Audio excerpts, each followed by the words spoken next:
पहला पंक्ति पढ़ी। जो भी चल रहा है ये चलाएमान है। रुकिया कौन है? साडी मन की बिरती रुकी है। साडा भी समा साडे हथों चल रहा। जदों तो होश संभाली है, शरीर बदलता गया। इनू रोकण दे बड़े यतन कीते कि जवान रहिए, इनू रोक लईए। किसी भी तरीके दे कीते हुए यतन सारे निफल हो गए, चलणों नहीं रुकिया। हत्थां दे विचों जिवें हत्थ विच रेत नहीं ना रुकदी मुठ मीटण ते भी इसे तरह समा भी हत्थां दे विचों निकल जांदा है ते निकलदा ही जा रहा। दिन रात रोकिया नहीं कोई रुकदा। वो समा जिहड़ा है वो नहीं वापस मुड़दा। समा नहीं रुक रहा है। खंड ब्रह्मंड चल रहे ने, पानी दरियावां दा चल रहा है, हवा चल रही है, सूरज चंद्रमा सब कुछ चल रहा है, कुछ भी रुकिया होया। अचल वाहिगुरु है जिहड़ा चलदा नहीं, जिहड़ा रुकिया होया एक पासे। तां ही इहनूं टलिया जाण वाला संसार टल जांदा है, समा पा के इधर उधर हो जांदा, बिनस जांदा। वो अटल अगे एड़ा लग गया, अटल जिहड़ा टलेगा नहीं। सब संसार चल रहा है, रुकेगा नहीं, इहनूं कोई रोक नहीं सकदा। वो अचल है, वो अटल है। असी लखे जान वाले साडा हिसाब किताब हो सकता, वो लख है, उसका हिसाब नहीं कोई लग सकता, उसदे हिसाब नूं कोई जान नहीं सकता। असी मृत मंडल के अधिकारी हाँ, साडी मृत्यु हो जानी है। अगे एड़ा लग गया, अमृता मृत है। वो अमृत स्वरूप है, उसकी बाणी अमृत स्वरूप है। उस बाणी पढ़न दे नाल जल भी अमृत बन जाता। वो अमृत है, वो अटल है, वो अचल है, वो अलख है, वो वाहिगुरु है। बाकी सारा संसार चलता चलता जिवें जिवें महाराज ने नेत मर्यादा बनाई अपने टिकाने ते समा पा के लगे, कोई नहीं रुके। सतगुरु महाराज कहते जो दिसै सो चालन हार। जो दिस रहा सब चलना ही चलना, ये रुकेगा नहीं, ये खत्म होने वाला चल रहा। लपट रहे हो तह अंध अंधार। ते कहते तू की कर रहा है? साडा जो जीवन है वो किधर नूं जा रहा? महाराज कहते लपट रहे हो तह अंध अंधार।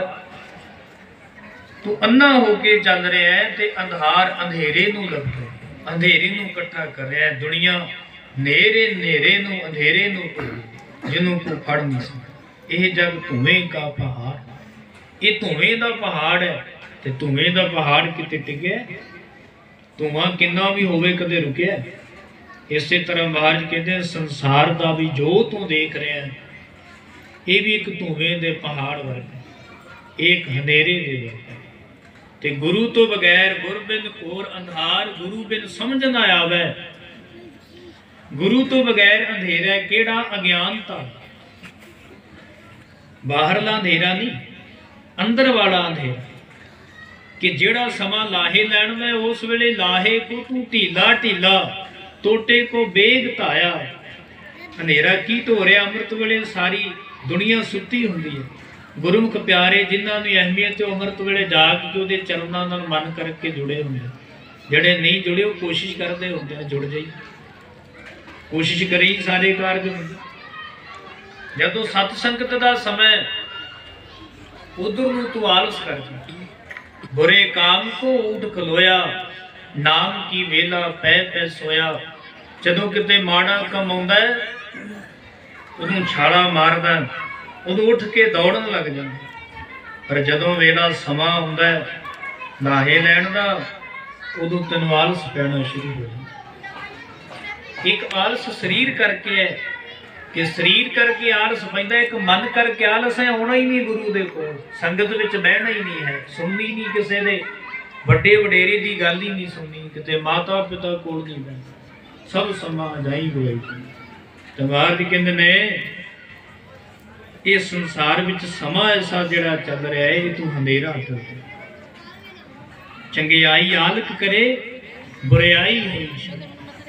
चंगिया कम्मां वेले तैनूं आलस पै जांदा ते बुरियाई करन वाले तू शेर बन जांदा। ये तेरा समय चंगियाई आलक करे बुरियाई हुई शेर। नाज अजकल आपसी गाफल खाही। कहते वो समा दूर नहीं, जदों गा फड़ा तेनू काल ने फाही पा लेना है, पर उस समय दे विच तू लाहा नहीं ले रहा, हनेरा टोरिया। बुरे कमां नूं शेर बन जावे, वो चंगियां तो आलस करे।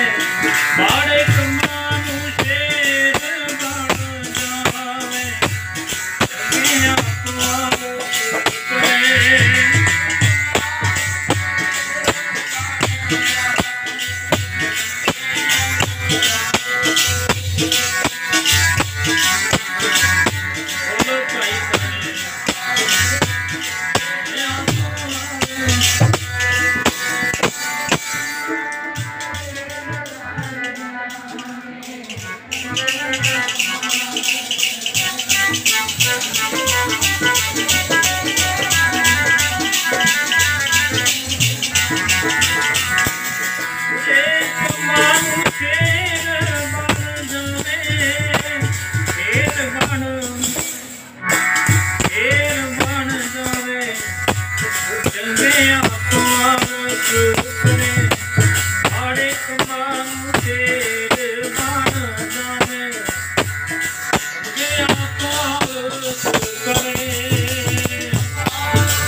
करतारा मेरी सेवकी सीखी मेरा परिवार है, पर जो परिवार इन्ना सुखी हो गया जिन्हों गुटका पढ़ना औखा, जिन्हों अपनी बोली पढ़नी बोली लिखनी जिहड़ी औखी हो, उस परिवार में 5 मिनट का समा गुरु ग्रंथ साहिब महाराज के दर्शन करन दा नहीं लगा। कलगीधर पातशाह महाराज का परिवार हाँ सी, किसी होर पासे जाना होवे किते थां थां ते मत्थे रगड़ने होण ते बड़ा समय, पर सच्चे सतगुरु ने जिन्हें साडे तो अपना सरबंस वारे ओदी सिक्खी रखनी बड़ी औखी लगदी।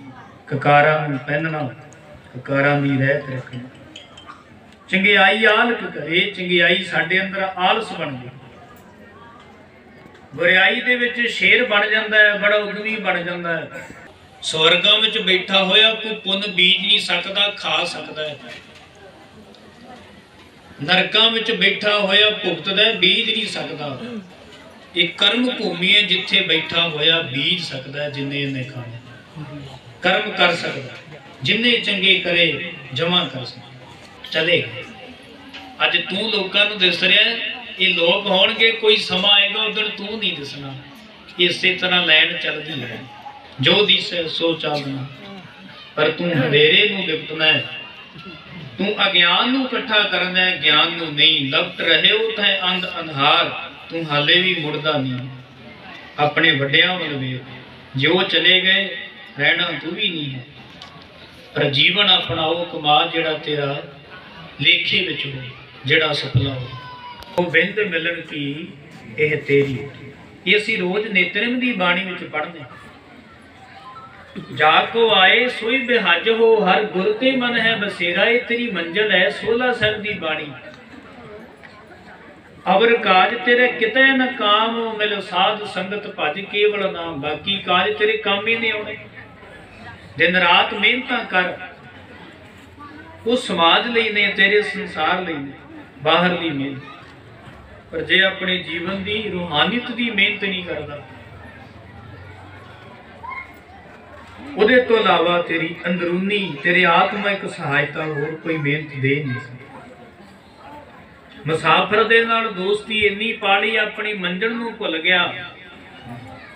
ਕਿਹੜਾ मुसाफिर तेरा बनया, किते धन पदार्थ ने आ गए, ਉਹਦੇ ਨਾਲ दोस्ती पा ਲਈ, ਉਹਦੇ ਹੱਥ ਵਿੱਚ ਕੁਝ ਵੀ नहीं है। जिन्हें बटाऊ दे नाल, जिन्हें मुसाफिर दे नाल अपनी दोस्ती। महाराज अंतली पंक्ति विच उपदेश देंदे, कहंदे ने ਇਹ रिजल्ट महाराज कढ़दे तत्त दी बात। जिवें दुध दे विच तत्त जिहड़ा ਉਹ है मक्खण दा, पर दुध रिड़के फिर जाके ਉਹ तत्त निकलेगा। इसे तरह संसार दे विच रहिंदिआं जे तू तत्त कढ़ना है ते अपनी रसना दे नाल शब्द दी कमाई करेगा ते तत्त निकलेगा परम तत्त। कहो नानक केहो तत्त विचारा, बिन हर भजन नहीं छुटकारा। ये तत्त है तेरी जिंदगी दे विच, ये तत्त है गुरबाणी दा। जे तू इस तत्त नूं लभना चाहुंदा है तो रस्ते विच भटक रिहा है। ते महाराज कहंदे ने इत्थे उपदेश मन नूं दे रहे ने, मन नूं। तन करके ते साडे वखो वखरे नाम ने, वखरी वखरी पहचान है, पर मन करके ते दुख सारियां नूं इक्को जिहा। भावें कोई वड्डा है, छोटा है, गरीब है, अमीर है, भावें कोई किसे धर्म दा है, ये लोभ दे, हंकार दे, काम दे, तृष्णा दे, ये दुख ते सारियां नूं बराबर है। ते गुरु दी बाणी सर्व सांझी है, इकल्ले सिख लई नहीं है, सारे जगत लई है। ते सारे जगत दा करता है गुरु नानक। ते गुरु नानक साहिब महाराज सारे जगत नूं उपदेश दे रहे। ते साडे नाम दी प्रीत जिहड़ी ਉਹ सुखदाई है, जिहड़ी तैनूं ਇੱਥੇ भी ते ਅੱਗੇ भी सुखदाई देवे, सुख देवे। बाकी संसार दी कोई भी प्रीत जिहड़ी है वो झूठी प्रीत है। शरण राम की आजा दे सदा वास्ते चौन, शरण राम की आजा सदा वास्ते चौन।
साडे देश के प्रधानमंत्री ने गल की सी ना थोड़ा चिर पहले कि गुरु नानक ने भी राम की गल की है, उन्होंने सरगुण की की, उन्होंने निर्गुण की की।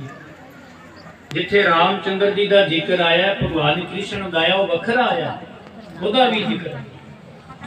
पर इत्थे वो राम है जिहड़ा रमया होया राम है। इत्थे अल्लाह का भी जिक्र है, इत्थे राम का भी जिक्र है, इत्थे ठाकुर का भी जिक्र है।